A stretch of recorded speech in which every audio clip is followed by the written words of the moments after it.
Uh, Good evening, everyone. In the December month, as all of you know, we have continued our BOA PG medical education program. And in this fourth season, we have started with the most commonly performed surgery and maybe the first surgery that we do, all of us do in our residency. It's a small incision cataract surgery. It's a base of all the intraocular surgeries. Let it be a retina surgery or the phaco surgery that you will be mastering in your the future life. And SICS is the foundation stone of all our surgery. So to introduce and to give provide the tips and the tricks about the SICS and know the basics of the surgery, we have with us today Dr. Jagannath Boramani sir. Thank you and welcome, sir. Sir, it doesn't need any introduction. Dr. Jagannath Boramani sir is a master of SICS surgery. He has a vast experience of more than 30 years, and he is one of the founder member of International Society of MSSICS also. And over a period of time, with his own experience, he has modified and bring many innovations in the SICS surgery. Today, as per our discussion, sir said he will be talking about all the basic steps of the surgery. And since it is difficult to cover whole of the SICS in the one talk, sir will be taking two lectures on the same. That will be today and on the Thursday to complete the part two. So to begin with, I hand over the stage to Dr. Buramani sir. Sir, you can start sharing the screen. And thank you, sir, for giving us time and for all the PGs. We are very much obliged by your presence here, sir. Yeah, thank you very much, Dr. Sumit Lahane. First of all, let me thank the Bombay Ophthalmologist Association, Lahane sir, Ragini madam, the president Dr. Pritam Samant, and secretary Dr. Swapni Samant, and our PG coordinator Dr. Sumit Lahane for giving me this opportunity. My dear friends, SICS is the most commonly performed cataract surgery in India, and maybe it might be a commonly performed surgery in the world also, because all the Western world, the modern world is slowly learning SICS. Now, in your post-graduation also, you must be learning SICS as a beginning of the cataract surgery. Cataract surgery has evolved tremendously over a period of many years. Mainly, there is a difference between the phacoemulsification and the SICS, small incision cataract surgery. And the main difference is in the wound construction. The wound of the small incision cataract surgery is totally different from a wound of the incision of a phacoemulsification surgery. And secondly, the nucleus management is totally different between the phacoemulsification as well as the small incision cataract surgery. In small incision cataract surgery, we don't use the machine and everything is done manually with the instruments. So I'll be dividing my lecture mainly into two parts. The first part today will be covering the wound construction, and the nucleus management will cover in part two, which will be on the Thursday. Today, if time permits, if I finish early, I can touch the Blumenthal's mini nucleus technique, because it is the most popular technique and perhaps the most advantageous technique in the SICS. Many people are interested in knowing. So I'll try to cover that Blumenthal mini nucleus technique with my specific tips. And tomorrow, next time, if time permits, I can just give a small glimpse of the advances in SICS surgery. But I don't want to bother you much about those advances, because basically you will be interested in learning a basic good surgery without damaging the cornea or without producing any complications. A well-planned small incision can tackle very well a very big enemy also. Historically, cataract surgery started long back in almost 600 before Christ BC. Our Indian surgeon Sushrita did started doing the cataract surgery, and all of you are aware that this is the couching, a very simple cataract surgery with a simple needle. The nucleus is pushed inside in the posterior segment, and more than 50% of the patients used to get a reasonably good vision. Otherwise, they would have become blind. Now, I don't know. You must not have seen this surgery. There might not be any video also, because this is how I learned my post graduation. When I did post graduation, there was no sutureless surgery. I did my post graduation in say 1983, 84, and 1985. So that time the most popular surgery we were interested was the intracapsular cataract extraction. You must have read only in the books now what is ICC. In intracapsular cataract extraction, you have a very big limbal incision, more than 180 degrees of the limbus is cut, the cornea is totally reflected, the iris is retracted, and the cataract is totally extracted out along with its capsule. So this was done either with a cryo machine. Cryo machine, it is a cryo probe, which totally freezes the cornea and make it an ice bulb, ice cube, and the cataract is removed in toto, or we used to remove it with the Aruga forceps. So when I did my MS, this was the surgery which we learned, and then we used to do multiple suturing. There was nothing like sutureless surgery, nothing like valve surgery. Even phacoemulsification was not there. Slowly, after completing my post graduation, I started learning ECCE. ECCE is the extracapsular cataract extraction, wherein the capsule is left out. Only the front part of the capsule is taken out. So we used to have again a big limbal incision, but maybe a little smaller than the incision which was meant for the intracapsular cataract extraction. And we used to do stitch suturing. Initially, we used to do 80 sutures, and we used to put it in a radial fashion. And slowly, then we evolved. We started using microscope. Most of our prime surgery we used to do without microscope that time, only with the loop. But with the when the microscope came, we started using 10-0 sutures, and with a crisscross pattern, we used to suture this up. This is how I started my private practice also, the extracapsular cataract extraction, because even when I started my practice, there was no sutureless cataract surgery. So even if you get little less surgery or more surgery, you need not bother about the number of the surgery, but you have to learn a proper surgery. So whatever I learned, small incision cataract surgery, is totally into my private practice. That too, almost say 7-8 years after completing the post graduation. And I am not attached to any trust hospital. I am not in a medical college. I am not a teacher also. I am a solo private practitioner having a small setup. So most of the time, my talk will be covering the practical aspects. I will not tell you the, like say, complications 1, 2, 3, T, that theoretical part you can always read in a book. So the main purpose of telling is that in spite of your private practice, a limited number of surgery, if you proceed methodically, you can learn any new technique slowly without creating much complications. Whatever the instruments used to be on the trolley when I did my post graduation, not a single instrument is there on our trolley now when we are doing surgery now, because the cataract surgery has totally changed. Now, way back in 1980, Richard Kras in 86, he first thought of entering the entry chamber with a tunnel, a valve-like incision. And slowly in 1984, he proved that incision can be left without any stitch if you prepare a tunnel and incise like a valve. So these were the all workers, Girard, Thrasher. And in 1990, McFarland also demonstrated that a sutureless entry into the tunnel is possible, into the antechamber is possible. So for an SICS is small incision cataract surgery. So for small incision cataract surgery, the incision is not on the limbus, it is not on the cornea, but it is on the sclera, about 1.5 to 2 millimeter behind the limbus. So you can have a straight scleral incision. So this is the first part of the surgery, initial scleral groove, which is half thickness of the sclera. You don't incise the sclera totally, but it is a half thickness groove which you create in the sclera, and then enter into the, I'll show you how the tunnel is formed. So the basic concept of SICS surgery is very simple. Imagine that there are two rubber balls. These are the two rubber balls, and they are snugly fit into each other. This is a smaller ball. This is an outer rubber ball. Suppose you cut the outer ball at one place. This is the incision on the outer ball, but there is a again cut on the inner ball at a different place. So there is an intermediate area of the inner ball. So these two cuts are connected with each other, but because of this portion of the inner ball, it acts as a wall and it prevents the air or the inner content to escape outside. So this portion between the two incisions act as a wall, and exactly the same principle is used in SICS, small incision cataract surgery. I'll show you a small animation how the incision works. So suppose this is your sclera on the left side, this is the cornea on the right side. This is the incision and this is the tunnel, this is the internal entry. So whenever you're operating, you're passing the instruments inside, the tunnels opens up, and through the open tunnel, you can do your work. But once the instruments are taken out, the tunnel slowly closes down. And this is a self-sealing incision. This wall is so tight that almost the pressure of 400 millimeters of mercury is required. Or even if the intraocular pressure is raised to 300 to 400 millimeters of mercury, this wall doesn't get open.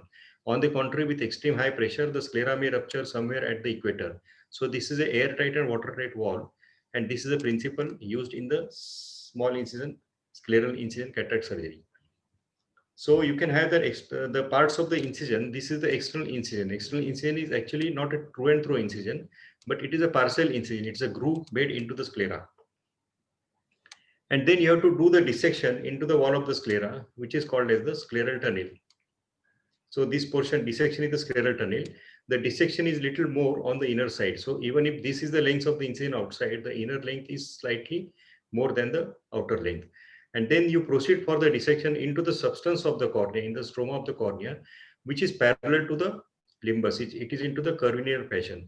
And once this dissection tunnel is construction, then you enter the antechamber with the internal incision. So this is the internal incision. So this is the part of the scleral tunnel. Now for this, you have to use the instruments. The external groove can be made with a number 15 scalpel blade, which is mounted on a BP knife, Bard Parker handle. And for the dissection of the tunnel, you have to use a flat crescentic blade for dissection of the scleral tunnel. For entry into the antechamber, you have to use a sharp instrument, which is a keratome called as keratome knife. And if you are making a side port entry, it is done with a MVR blade. MVR blade is a very small spear-shaped instrument. The width of this instrument roughly 19 gauge or 20 gauge. It is used for a side port. This is side port is the entry into the cornea. So these are the main instruments which are required for formation in the SICS surgery for tunnel making. Now, how we have to fashion the incision? The incision can be a straight one. It can be curvilinear, which is parallel to the limbus, or the curvature can be exactly opposite. Now, what are the advantages of having different curves? Let us see. If you have a curvature which is parallel to the limbus, this is called as the smile incision. Now, because of the ends of the incisions are nearer the limbus, naturally the sliding of the sclera, sliding of the walls is more. So because the more sliding, you induce more astigmatism. If you have a straight incision, accordingly the ends are going little away from the limbus, so the sliding of the scleral walls, anterior and posterior scleral walls is less, and the induced astigmatism is little less. But if you have a incision which is exactly in the reverse fashion, this is called as a Frohn incision. Naturally, the ends are now going away from the limbus, and the sagging of the sclera or the sliding of the anterior and posterior walls is less. So this induces less astigmatism. That is the advantage of this incision. But the incision is nearer the limbus in the middle part, so that through the middle part you can do the intraocular maneuvering. But as well, the astigmatism induces less. Now, this is the concept of funnel of astigmatism. This concept was designed by Paul Koch. Now, imagine an inverted funnel at the limbus. So, if we have a say 3 millimeter incision on the limbus here, it is astigmatically equivalent to a 5.5 millimeter incision, which is almost say 1 or 2 millimeters behind the limbus, or it is astigmatically equivalent to almost a very big 8 millimeter incision farther away from the limbus. So the induced astigmatism by all three incisions are same. The farther and farther you go away from the limbus, you have a liberty of taking a bigger and bigger incision. So this is the principle of funnel of incision. So try to keep the incision in the funnel so that the astigmatism induces less. If you try to go outside the funnel, naturally the induced astigmatism is more. Now this Frohn incision was designed by Jack Singer in 1990, which is an inverted curve shaped incision. The advantage of these types of incision is that suppose the nucleus is very big, you are not able to extract the nucleus, you can have radial extensions of this incision. The incision can go down further, but these radial extensions, they do not take part into the astigmatism, or they don't induce more astigmatism because they are radial and the incision remains in the funnel. So you can have a bigger incision without further inducing astigmatism. That is the advantage of these types of incision. A similar incision was fashioned by Samuel Panin, which is called as the chevron incision. Chevron is a similar one, but instead of a curved one, it is an inverted V-type of incision, and through this you can do the dissection of the tunnel. You can interrupt me whenever you feel like asking questions, or maybe at the end we can take the questions. Now, this is a small animation. This is the sideways views how the incision proceeds. Initially in the sclera, you have to make a half thickness groove. So this groove is done with a number 15 scalpel blade. If you become expert, you can do this grooving with the crescent itself, holding the crescent in an inverted fashion. But initially you can use a 15 number blade to make the groove. So once this groove is made, this is almost say 1.5 to 2 millimeter behind the limbus. Now you have to start dissecting the sclera. So you have to go parallel to the curvature of the sclera and do the dissection. For that, this dissection you have to use the crescent light, come up to the limbus. But once you come up to the limbus, you have to extend the dissection into the cornea also. But here at the limbus, you can note that the curvature of the sclera and curvature of the cornea are different. The direction of the dissection has to change, and you have to go little upwards because now the cornea is dome shaped. Here you have to go parallel to the direction of the cornea.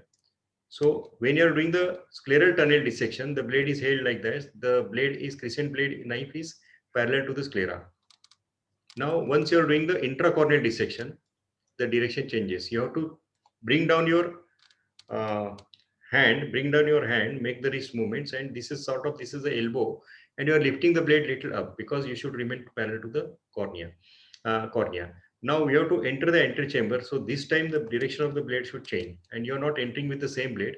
This is a keratome knife. So for keratome knife, you have to hold the blade which is parallel to the iris. This is the iris plane, so blade also should be held parallel to the iris plane, and then you have to enter. So this way you can have a scleral as well as a corneal wall. So this corneal wall now prevents seepages of the fluid outside. So this becomes an airtight and watertight corneal wall.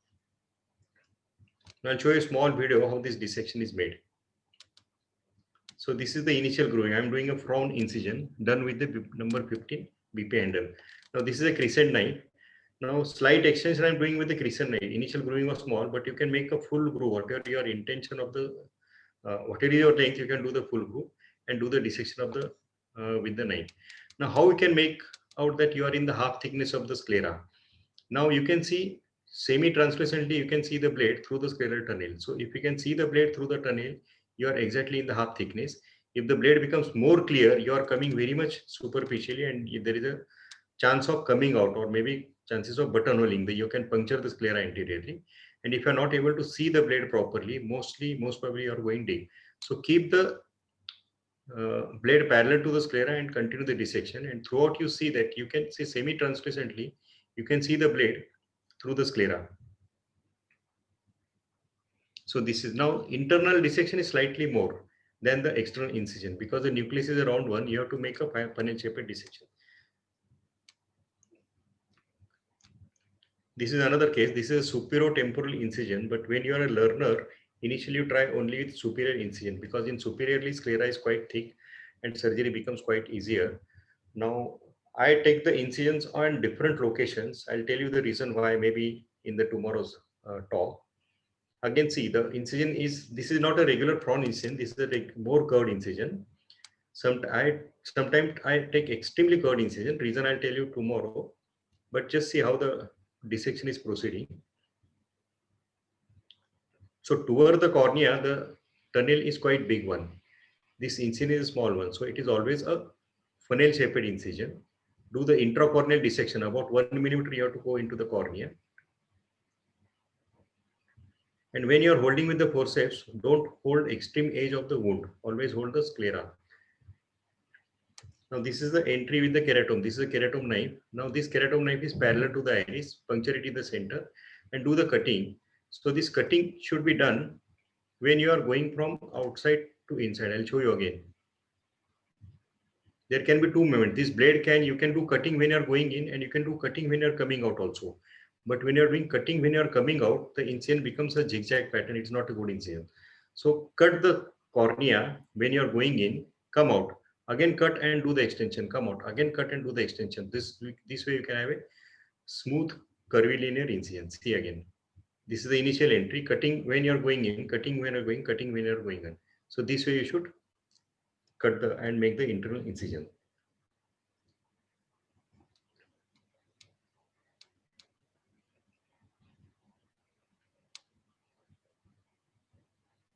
I'll skip this video. I think this is a similar video. Let me go to the, sorry, I'll see.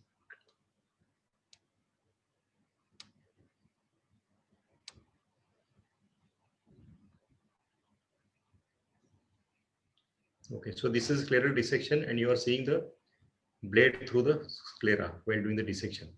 Now, many times what happens, if the blades are very sharp, If the crescent is very sharp, the dissection we can do very smoothly by side to side movements. But most of the scleral fibrils are radial one. So it is better to have a slight zigzag movement and enter inside, slight zigzag movement and enter inside. So this way the cutting of the scleral fibers also is less, and you can simply doing the dissection instead of a cutting. If you just do side to side fast movement, there is more cutting of the sclera. You try to enter at one point, enter at another point, enter at third point with a zigzag motion. So that is sort of just separating the scleral fibers and the cutting is less. That is one more tip you can take it from me. Now, this is the Blumenthal's incision, incision with scleral pocket. So this is a very popular incision. Blumenthal technique, mini nucleus technique is a very popular technique. Now in this technique, Blumenthal uses an AC maintainer. Now what is AC maintainer? This is a small tube which is introduced near the lower limbus through a tangential tunnel. This is connected to the BSS bottle, the balanced salt solution bottle, which is kept at a height of 60 centimeters. So the fluid is continuously fed into the antechamber and the eyeball becomes very taut with this thing. So when this is balanced with the outside pressure, the fluid entry stops. So Blumenthal is doing the surgery with the positive pressure with the fluid. So there are tremendous advantages of this AC maintainer because you are doing the surgery with the positive pressure. The capsule, the nucleus is always stretched, the pupil remains dilated, the blood also cannot enter inside the eye. There are so many advantages of using AC maintainer. But the incision of Blumenthal is roughly, initially it is a 4 millimeter straight incision, about 1.5 to 2 millimeters behind the limbus, 4 millimeter straight incision. Now this has got two radial extension on both the sides. So these are the two radial incisions, and initial dissection of the scleral tunnel is made. So this is the regular scleral tunnel, but this tunnel is without any pockets. So what is a scleral pocket? Scleral pocket is you have to do additional dissection on both the sides of the scleral tunnel. So whatever is seen now in a different color, these are called as the scleral pocket. So I'll explain you why the scleral pockets are necessary. So when you are doing the scleral pocket, maybe you have to do the dissection not with the edge of the side of the blade, but maybe with the round part of the blade, you have to do the side pockets. Now in Blumenthal's technique, there is continuously fluid coming out. Once you deliver nucleus, sorry. Yeah. Now see, our pocket also has got this much opening, but once you insert your hand inside, there is again additional space here. So to create extra space, this scleral pocket is designed. Now, once the nucleus is delivered into the antechamber, I'll tell you why the pockets are created by Blumenthal. Our nucleus, central nucleus, surgical nucleus is around undivided one. So you have to put a sheets glide inside. Sheets glide is a plastic glide which is put inside the incision and the posterior scleral wall is depressed. So this is clear sheets glide entering and you have to press the posterior wall. Once you press the posterior wall, the fluid starts coming out and it brings the nucleus along with it. Now, because the nucleus is round one, if you have not done this side dissection, side pockets, the nucleus will get stuck here only. Now, because of this external additional dissection, now the nucleus is trapped into the scleral tunnel. So once the nucleus is trapped into the scleral tunnel, it comes out in toto by stretching the nucleus, or maybe you can do slight cutting of the nucleus, divide the nucleus and rotate. That I'll show you in my videos also. Now this is a Blumenthal incision, straight central 2 millimeter incision done with 15 number blade.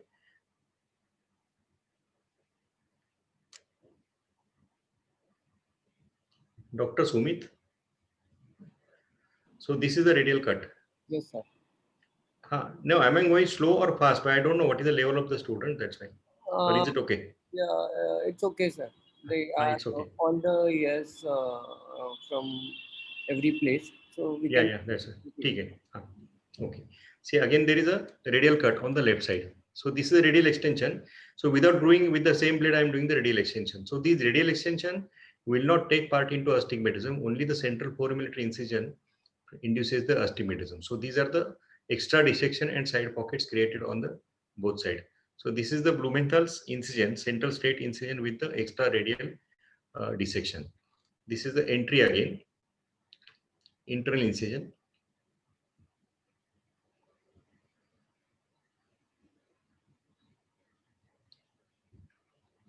Yeah, nucleus delivery we are covering tomorrow, but I'll just show you. This is sheets glide past and the nucleus get trapped and you can either remove the nucleus toto here or you can cut the nucleus. So here I am doing the chipping of the nucleus with a needle. So once a small part of the nucleus is chipped out, you can rotate the nucleus and take it out. This is how even a big nucleus can be delivered through a comparatively smaller incision.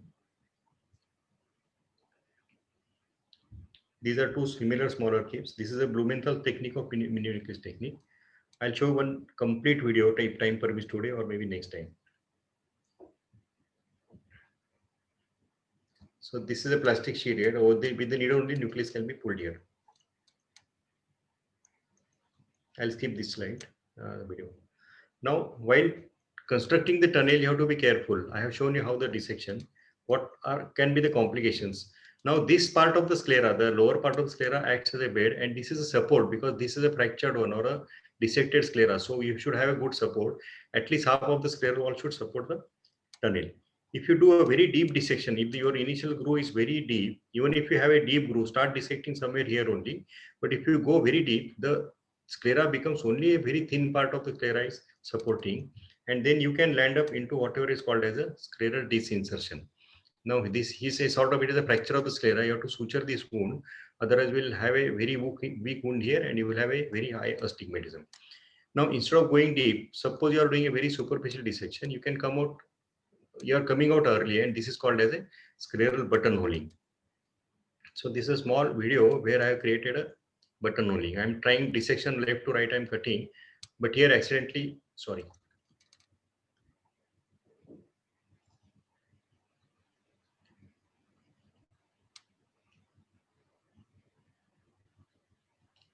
Yeah, you can see here the blade has come out. So this is a scleral buttonholing. Now, if there is a buttonholing, what I have done here, I have from the left side again I have started deeper dissection. I'm trying to avoid that buttonhole, gone into a lower plane, and this is how I have continued the surgery. This is possible many times. I'm passing a repositor. See, this is a repositor passed through a buttonholing, and I am sweeping the repositor again through the proper lower tunnel. See, this is a lower tunnel. So I am proceeding for surgery through the lower tunnel in spite of a buttonhole. But many times what happens, if there is a buttonholing, you cannot do anything. So you can leave the site and maybe you can have a separate tunnel at a separate quadrant, separate location.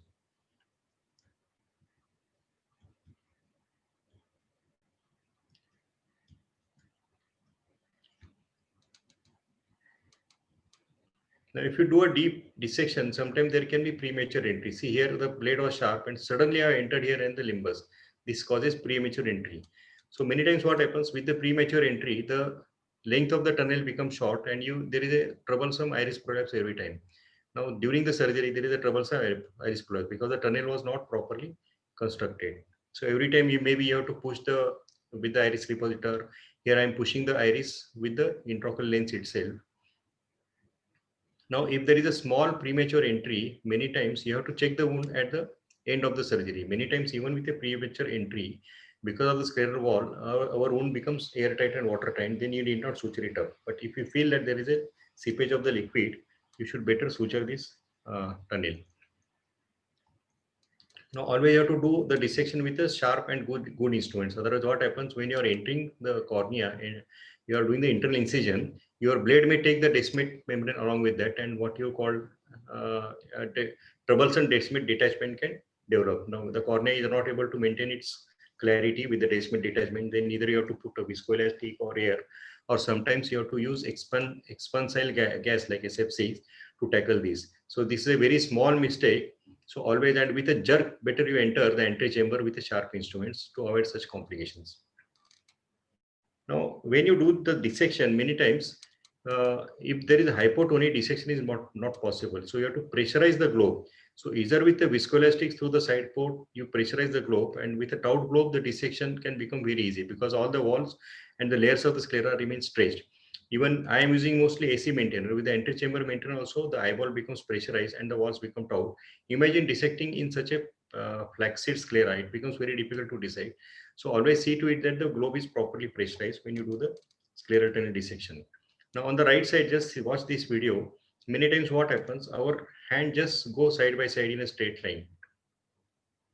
Now this is a wrong way of doing dissection because in the periphery you are coming very superficial and in the center you are deep because you are not taking into account the curvature of the sclera. So on the left side, This is how your blade should move.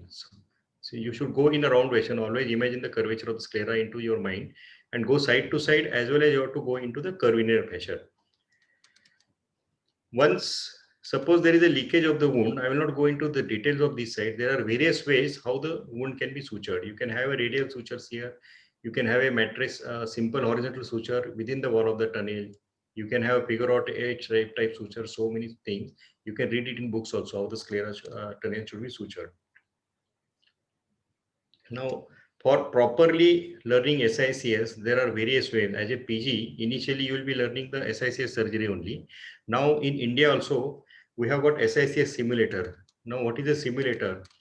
Like a pilot, before taking into trainer, he is made to sit into the simulator. This is a simulator machine. This is exactly like a cockpit, but this is not the actual aeroplane. But in front of the screen, exactly he can see visuals what is actually happening. So this is a simulated type of this thing environment. So pilot gets practice here, and then he actually sits into the actual plane. So similarly, now even this organization, Help Me organization, has developed an SICS simulator. So here this simulator is available in Mumbai. If someone is interested, you can let me know. It is a fantastic simulator. You are doing the surgery in the air. There is no eyeball, no goat's eye also. There are only two instruments. So in the software, you change the instrument into syringe, visco syringe, or you can change the instrument into a keratome, or you can change the instrument in the capsulolysis needle, so and so forth. So we are operating only with the two instruments. And but through the microscope, and you can visualize that you're doing the actual eye surgery. Even your hands have that feeling, the resistance of the sclera, resistance of the cornea, all that feeling is there. You will be given intraocular lens, which is a virtual lens, but you will be actually holding like you're holding with a forceps, implanting the lens and dialing. And another fantastic part of the simulator is the analysis. Each and every step of your surgery will be analyzed by a software. For example, this is the analysis of the capsular axis. So what is your size of the maximum diameter of your capsule axis? What is the minimum diameter of your capsule axis? How many times you contacted, there was a contact with the iris? How many times you touched the endothelium? Was there any stress on the zonual? How much stress was there? Everything will be analyzed by the softwares, and it helps to improve your practice, or especially for those who have not done any SICS surgery. It is better to undergo this course only for 5-6 days. You sit on the simulator, operate. So it is a near life experience. After this, you can do the wet lab goat's eye training and then actually do the human eye surgery. It is a fantastic tool. If anyone is interested in simulator surgery, you can contact me. This facility is available in Mumbai also. So next to the simulators, you should do wet lab surgery. Now the goat's eye experience is not very similar to human eye experience, but still you can do a lot of things on the goat's eye, especially scleral tunnel dissection we can do in a proper way. Even capsule axis also you can do on a goat's eye. Do multiple times goat eye surgery. So you'll have more and more surgery before operating the human eye. Whenever your experts or teachers are operating, don't you can see the surgery on the screen. On the screen, it is only two-dimensional view. But if there is an observer microscope, you can have a three-dimensional view and have a good depth perception. And while observing, in spite of observing the surgery, you have to observe how the surgeon is sitting, what are his wrist movements, how he has kept his leg, what is his posture, everything you have to observe. Especially, for example, capsule axis. Many times we keep moving, doing the movements from the elbows. But most of the movements, especially in ophthalmic surgery, is only from the wrist onwards. So you have to observe your expert teacher, how he's doing the surgery. You will learn a lot of things. Then you can watch the videos which are available on the internet. Nowadays on YouTube, there are so many videos available, and you can record your own videos and you review your videos so that you can come to know what are your mistakes. Because now, because in the internet area, you can have a lot of videos and so many things are there. When we were doing post graduation, there was no internet, no videos, and even conferences, there were no videos. There were only slides, no videos. So have patience, have perseverance. There is always light at the other end of the tunnel. So Dr. Sumit, I have finished with the first part, scleral tunnel. It is 7:40 almost. So we'll take up the questions now. Yes, so we will take up the question. That will be better. Yeah. So there are a few questions here, sir, in the chat box. Before that, I would like to take opportunity to welcome Dr. Revanwar sir and Dr. Taswala sir. Both of them have joined Oh, the fantastic. meeting. So the one question here is, what is the effect of suturing a scleral tunnel on the astigmatism? Is it done only in a premature entry or iris fluff cases, or can it be done prophylactically also in case the your incision is large? Basically, see, if the incision is airtight and watertight, you need not suture the incision. Now, how large incision can be kept sutureless? Even up to 8.5 millimeter sclerotin incision can be kept sutureless if you have a perfect wall. But suppose your incision is only 4.5 millimeter, still you feel that the valve is not good and it is leaking, it is better to suture it up, because otherwise you will end up in so many problems. The way of suturing and the induced astigmatism depends upon how you are doing the suturing. If it is a radial suture, if it is a tight suture, definitely the cornea will be stretched much and astigmatism will be high, astigmatism will be induced. If you have only one single stitch which is horizontal and within the depth of the tunnel which is a hidden suture, then the astigmatism induced is less. But still, with the suture, induced astigmatism is always unpredictable. Uh, how much distance in the cornea should be dissected with the crescent blade, and what should be the exact direction of the dissection? As premature entry happens many times during the crescentic dissection of the cornea. Yes. Now what happens when you come up to the limbus, you have to change the direction. As I showed you in my animation, the direction of the blade should change, because at the limbus the direction of the cornea changes. If you don't change the direction, there is a risk of premature entry. Many times what happens, especially in the medical college, we are used to using little blunt instrument, because one instrument used multiple times, and suddenly if instrument gets very much damaged, a nurse may give a sharp instrument, but that time you proceed with the same force like a blunt instrument, and the sharp instrument suddenly enters the entry chamber and you develop a premature entry. So every time initial dissection should be very slow, so that you have a feel of the sharpness of the blade and accordingly you proceed. So chances of premature entry is less. But the changing in the direction once you reach the limbus is very important. And the dissection should be in the cornea should be approximately about 1 millimeter, and which is concentric to the limbus. Throughout the cornea, it should be 1 millimeter, which is concentric to the limbus. And there is one more question. What should be the surgical landmark that should be seen while deciding the incision site, I suppose? It should be 1 millimeter posterior to surgical limbus, or there any other landmark to be seen Yeah, in? it should be 1.5 millimeter approximately posterior to the surgical limbus. The central part of the incision, because in a prone incision, even in the straight incision, the peripheral part is going away and away from the limbus. So the nearest part should be approximately 1.5 millimeter nearer the limbus. 1.5 millimeter away from the limbus, or you can keep it 2 millimeter away from the limbus also. What is the approximate cost for the virtual SICS simulator? This is by Help Me See company. They'll be putting some cost, but they are going to start. So presently it is free. Presently it is free. If anyone is interested, can contact me. I can just communicate between them and you. And as on today, if the postgraduate student is from outside, maybe India, may not be from foreign countries, they'll bear the cost of your transport also, food also, and they'll make your stay arrangements. That's That is also there.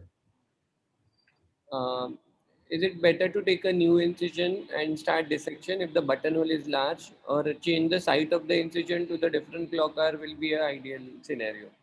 Yeah, if a buttonhole is large, small buttonhole like I showed you can be managed with a deeper dissection. But every time then passing instruments, you have to be careful that you are going into that deeper plane. So you have to keep in mind in the buttonholing. But if the buttonhole is large, if you feel that the surgery becomes troublesome, then you have to change the site of the incision and you can have the incision at some different place. Okay. Um, Corneal dissection and entry does not happen parallel to the limbus many times. Does that affect the wound integrity or astigmatism? I think they're talking about Correct. keratometry, which you said Uh, it should be parallel. Instead of curvilinear, suppose it is a straight one, it may affect to some extent, not much, but to some extent it may affect. So the care should be taken, like you said, to avoid the ragged edges. The cutting has to be done while we do the entry Entry. Yeah, instead of coming out. correct. Incense should be like while going in. Okay. Keep incense, keep incense, keep incense when you're going out. And there is one more question from Dr. Survi. If we make another incision in case of buttonhole or premature entry, what effect will it have on the induced astigmatism? Yeah. Now see what happens. It depends. Like say now this is a little advanced. My incision generally I take on the steep meridian, and my incisions are customized. Like for example, if I got a 2 diopters of astigmatism, I can neutralize that astigmatism exactly by keeping the center of the incision on that. So sometimes I take a straight big incision as long as 7.5 millimeters also to neutralize the astigmatism. But suppose there is no astigmatism, I take a very, very high, extremely curved incision. It is almost like a U-shaped incision.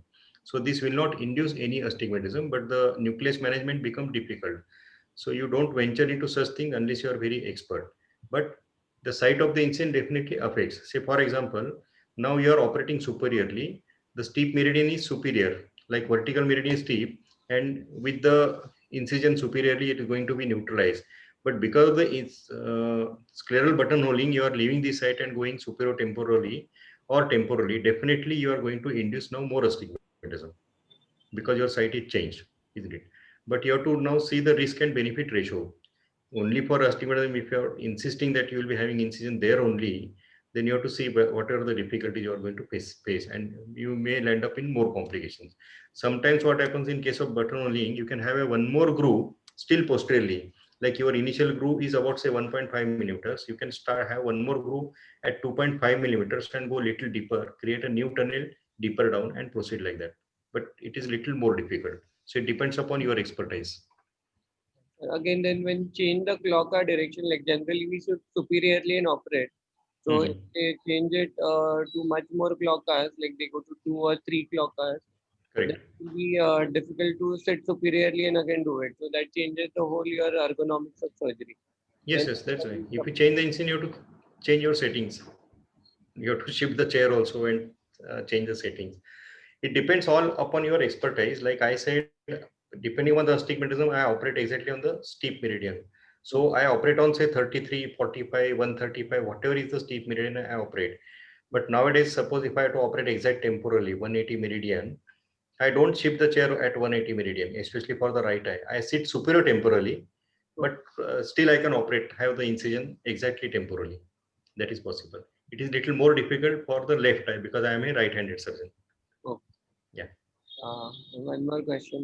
What and how can we avail the facility of virtual simulator? For that, you need to contact Surya Eye Uh, Clinic, I suppose. will do. They can contact me. You can give mobile number. I think you are going to get a lot of calls for that. Really. No problem. No problem. Or you can share my email ID. My email ID is my surname @gmail.com. Okay, Goramani @gmail.com. That will be easier. I will be putting the Uh, same thing on the uh, YouTube. So, yes.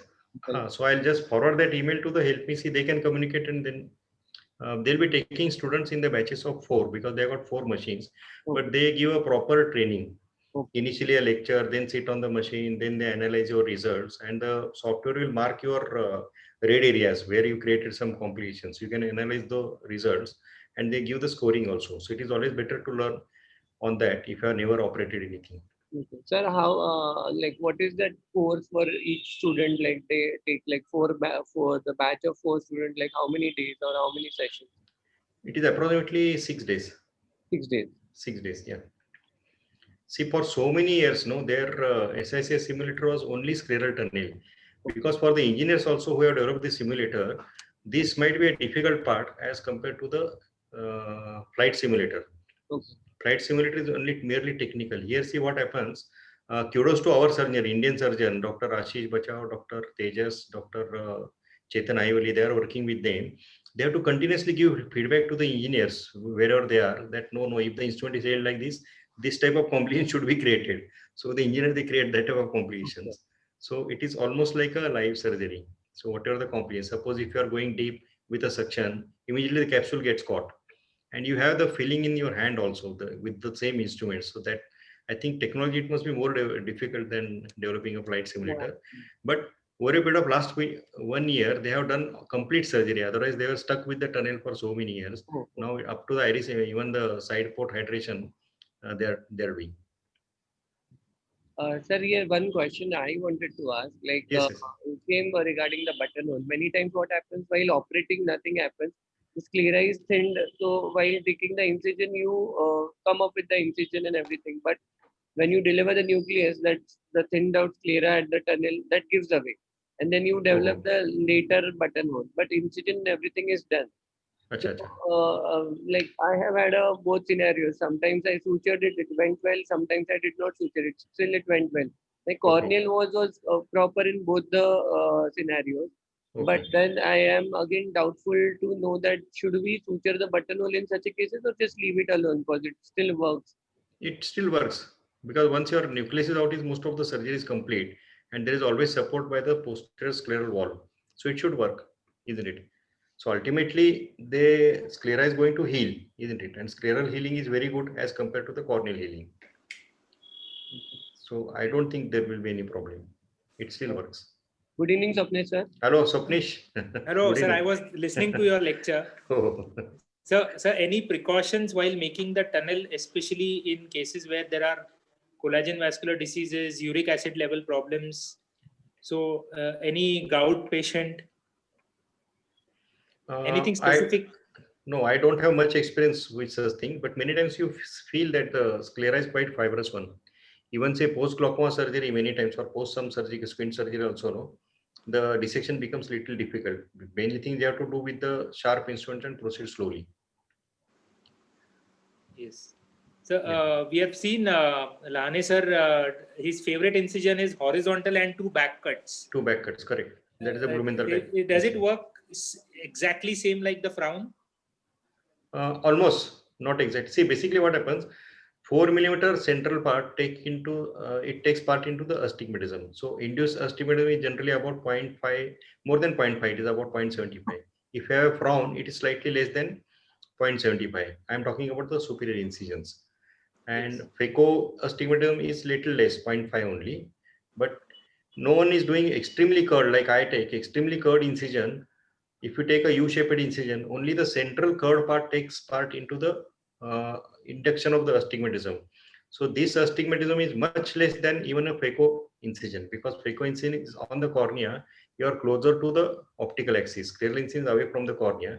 So if you have a U-shaped, I can show you so many cases where I don't induce any astigmatism, especially a spherical cornea has come to me and has come for a multifocal lens. So I am putting multifocal with more confidence, because in such case I am confident that there are no surprises. In phaco, many times you get surprises because you are playing with the cornea. So scleral incisions are more predictable. But Uh, 4 millimeter incision like Lahane sir is doing, that is a good incision. 4 millimeter with the back, two back cuts. The back cuts, they don't take part into the astigmatism because they are the radial one. But the central 4 millimeter, that should approximately induce 0.70. Dr. Sumit, do you know how much Lahane sir induces astigmatism yes, sir. It's generally? around 0.5 to 0.75. Nice. Correct. Generally, that is a known induction, isn't it?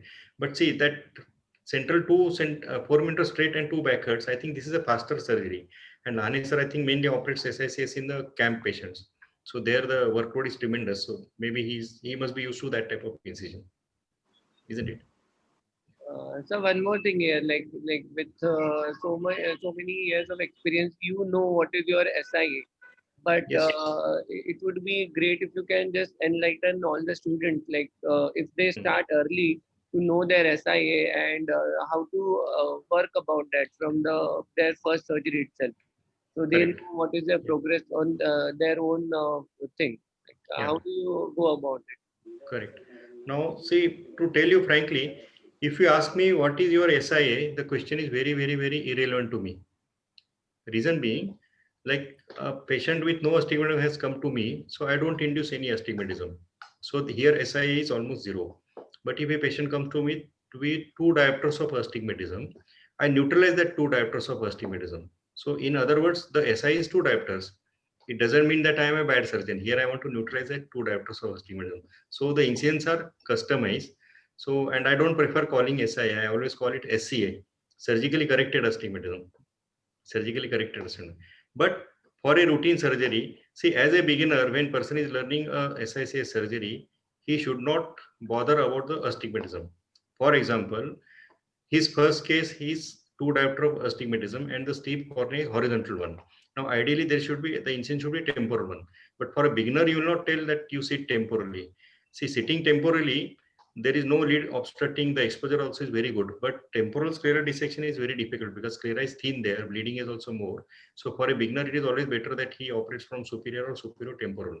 So here he should not bother about the astigmatism part because he has to learn proper SICS surgery. Once he is very much confident about his technique of SICS surgery, how is he managing nucleus, then he should look at the astigmatism and try to see how he can manage the astigmatism. That's my opinion. Dr. Neeta also is there. She has got a vast experience. Neeta ma'am, any inputs? Today, sir covered majorly the construction of the wound and the scleral and corneal dissection.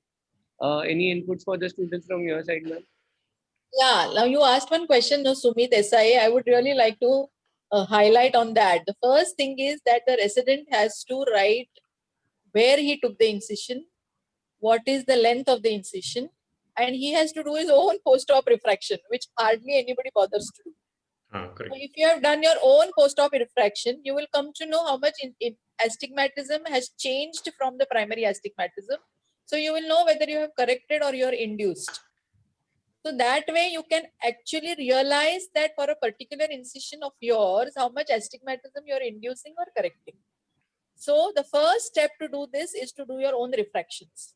Now that refraction is not going to remain stable on day one, and it is not going to remain unchanged on at the end of 4 weeks or 6 weeks. So whoever is doing that, they have to do it on day one, 4th week and at the end of 6 weeks, because that is when your wound is stable. So if you calculate how much you have changed your astigmatism at the end of 6 weeks, you will realize how much you're inducing astigmatism. So that is how you should calculate your SIA. And I think it is very, very useful, because only then you will do something like what Dr. Boramani does. He's one of the most expert surgeons in SICS. And I don't think anybody of us can neutralize astigmatism the way he does it. But it has not come in a day. It has come over years of practice. Correct. Yeah. Years of watching what you're doing. It doesn't happen in your 3 years of residency. I can vouch that Dr. Boramani has been studying his astigmatism for at least 5 many years. Correct. Yeah. That's what what has come to this conclusion, and he's giving it to you on a platter. But you are not going to get it unless you work hard and do your own refractions. Yeah. I don't see my own residents bothering to do their own refractions because they are only interested in doing the cutting. But the success of a surgery will only come when you give them a proper correction. Doesn't matter. You may give them -2 cylinder at 90 degrees, but unless you have given it to them to give them crystal clear vision, they are not going to be happy with it. Correct. So if you are just going to operate on a patient and tell him, okay, you're very fine, don't bother, the surgery looks very decent, but you have left him with a -2 at 90 degrees, the patient is never going to come back to you. So inducing, correcting, all that will come only when you do a pre-op K yourself and you do a post-op refraction yourself. Only then you can achieve what most of the SICS or most of the phaco surgeons today have achieved, to get an astigmatic neutral incision.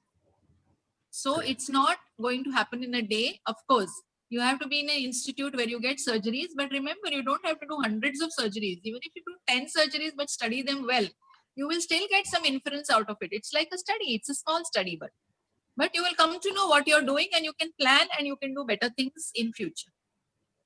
Correct. I can make 3 points here. Whatever Dr. Neeta said is absolutely correct. It takes a lot of experience of proper study, and then you can customize your incisions. Now, financial part I should not discuss, but generally my charges are higher than the expert phaco surgeons who are surrounding me. But that is because I'm doing the customized surgery. My estimated surprises are less. So because as a juniors, I want to just give a message that many the new entrant, they see that I have to just learn SIS for few days and ultimately I have to go for phaco. No doubt, phaco is an excellent surgery. One should learn phaco, but without buying machine, also you can do excellent work. In fact, my phaco machine I am using only for vitrectomy now. Last almost 10 years I have stopped using phaco, because if patient forces me to do phaco, I am an average phaco surgeon. If I do a phaco, I always have the feeling that I am doing injustice to the patient, because I have got something in my armamentarium which gives better result as far as the astigmatism is concerned. So this just I want to give the message to the juniors. If you learn proper advanced SIS surgery, it gives fantastic results. As on today, the highest package for cataract surgery in India is for SICS surgery, not for a phaco, and it is 2 lakhs as on today. So it is for SICS. Second thing, now a resident, Suppose post-operatively he does the refraction and there is absolutely no cylindrical. He cannot say that, oh, I have not induced any astigmatism, because he must not have bothered to see what your pre-existing astigmatism. Suppose person has one diopter pre-existing, maybe with this incision it got neutralized. So he should not feel that, oh, I don't induce any astigmatism only with the one case, because he has not studied. As Dr. Nita said, you have to see what is pre-op K and post-op K. Now I go for light surgery in many institutes, and then if I ask for the K readings, it is always written as KV and KH. Most of the places I've seen it is written only in KV and KH. So you don't come to know what is exactly the meridians. KV can be 165, 167, 140 like that. So generally on autoref, at least you take the meridians from the autoref and do manual also to counter check. But then you can properly plan your surgery. And for induced astigmatism calculation, like for example, a person has a plus 0.5 diopters of astigmatism with the horizontal axis, and post-operatively it becomes minus 0.5 with vertical. He cannot say कि पहले भी 0.5 था अभी 0.5, so no induced astigmatism, because now the axis and meridian everything are changed. And secondly, you have to consider the vector forces also. Like initially steep was 40, now steep has become 55. So it is not a simple mathematical calculation. You have to consider like we used to do in physics vector. So for that, free softwares are available on the internet, and you can use the Warren Hill's SIA calculator. You have to just feed K1, K2, write down the axis, feed the post-op K1, K2, and the software, the Excel sheet will calculate what is your surgically induced astigmatism. So there is one question from Sapnesh sir itself. When should one definitely take stitches for the beginners doing SICS, and indicators to know whether my incision needs suture or not? Like you said, the leakage and the iris Yeah, prolapse. leakage. Yeah. Especially when you pressurize the globe at the end of the surgery through the side port and this thing, and you just see that the pressure remains maintained. If the globe becomes again hypotenuse flaccid, you can feel that there is some leakage, isn't it? In that case, you can suture, but ensure that the leakage is from the wound, or at the most you can do Seidel type testing and to confirm the leakage. So if the wound is looking, you have to suture it up. And then, sir, with your due permission, Taswala sir want to add his comments here. Yeah, no problem. Taswala sir, can you hear us? Fantastic, Jagannath. As usual, your lectures are always informative. Thank One you. tip I Thank would you. like to add is once you do scleral dissection, best thing you can do is put a little visco. The anterior and the posterior lips becomes easy, and the false entry is not there. Okay, okay. Hello, Yeah, can you hear correct. me? Yes. You can start your There is video. one important tip for all graduates, as it's a postgraduate lecture. Correct. Ah. In fact, I request everyone to start the video. Let us see who are the audience. This is a very good tip, Dr. Jignesh. In fact, see, Participants and all who are the students, PG. Yeah. in fact, see, So 99% So you of don't do my a false entry, false pre-entry, you put a Okay. visco. So it opens up with the anterior and the posterior lip, and it's a very easy, smooth way to reach the end of the tunnel very easily without doing any false entry. Because if you have sharp instruments, beginners are very likely to end up having a premature entry. premature entry. Correct. I hope my point. Yes, absolutely. It's correct. Now, actually, I am using AC maintainer, so I don't use visco. Mostly 97-95% of the cases, I never require viscoelastic. If it is required, then only I use viscoelastic. But in this pandemic, I have started using viscoelastic, not inside the entry chamber, but on the surfaces, on the corneal surface, just to reduce the aerosol generation in the OT. I'm using visco in all cases. I'm just loading the surfaces with the visco, the side port and everything. But otherwise, generally with AC maintainer, you can do all maneuvers without using the viscoelastic. Thank you, sir. I think that answers all the questions that have been asked on today's lecture. So we have not finished with the lecture, and the part 2 will be coming on the Thursday 7 p.m. This part we will be uploading on the YouTube. So I do request that if there are certain questions about this which you are not asked today, can be asked on the YouTube forum. And our BOA channel is BOA iTalks plugged in, where you can log in and see all the videos. And then we'll meet again at Thursday 7 p.m.